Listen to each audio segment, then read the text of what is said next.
મિત્રો અત્યારે શ્રાવણ માસ ચાલી રહ્યો છે અને શિવનો મહિમા અત્યારે ગવાતો હોય છે। ત્યારે વાંકાનેરના હરપાલ પ્રતાપસિંહજી ભાટીએ 15 દિવસ સુધી આખા ભારતના જે 12 જ્યોતિર્લિંગ છે એના દર્શન કરી અને પોતે 15 દિવસે પોતે વાંકાનેર આવ્યા છે અને પોતે તસવીરોની અંદરમાં વિડીયોગ્રાફીની અંદરમાં 12 જ્યોતિર્લિંગના જે એને દર્શન કર્યા છે અને જે એને વિડીયોગ્રાફી કરીને લેવા છે એ ભાટી ટીવીને ખાસ એમને સુપ્રત કર્યા છે।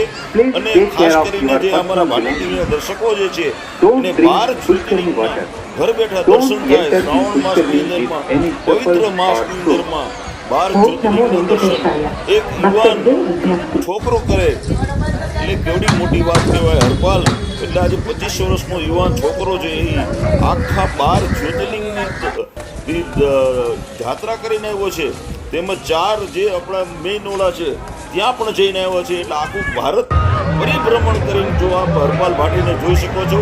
આ હરપાલ ભાટી આપણા વાંકાનેરના વિશિત્રમાં જ રહે છે અને અમારા પરિવારના સભ્ય છે, એટલે ખૂબ અમને ગૌરવ થાય છે કે અમારો એક યુવાન છોકરો આપ જોઈ શકો છો। સરસ મજાનો આ વિડીયોમાં હજારો જે લાશો જે છે એને અહીંયા ગંગા કિનારે અહીંયા જે અગ્નિદાહ દેવામાં આવે છે અને શંખનાદ થાય છે એ પણ આપને જોવા મળશે।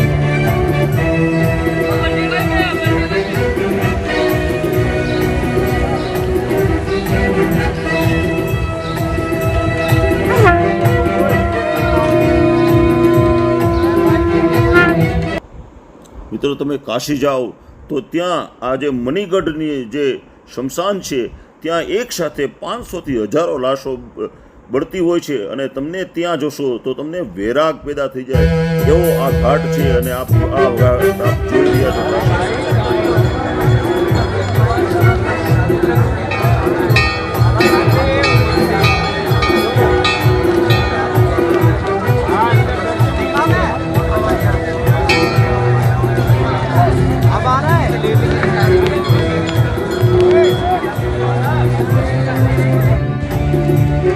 બોલો નામે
લાવવામાં આવે.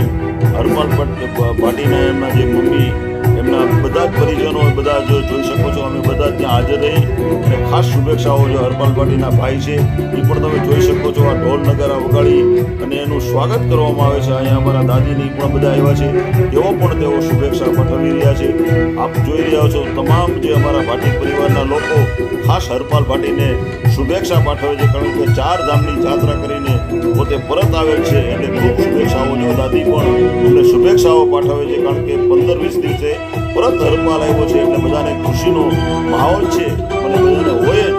અને ખૂબ ખૂબ શુભેચ્છાઓ કે 12 જ્યોતિર્લિંગના દર્શન કરી શ્રાવણ માસમાં પરત આવ્યો છે એટલે ખૂબ ખૂબ શુભેચ્છાઓ ભાટી પરિવાર વતી અને ભાટી પરિવાર વતી શુભેચ્છા પાઠવવામાં આવે છે હરપાલ ભાટીને.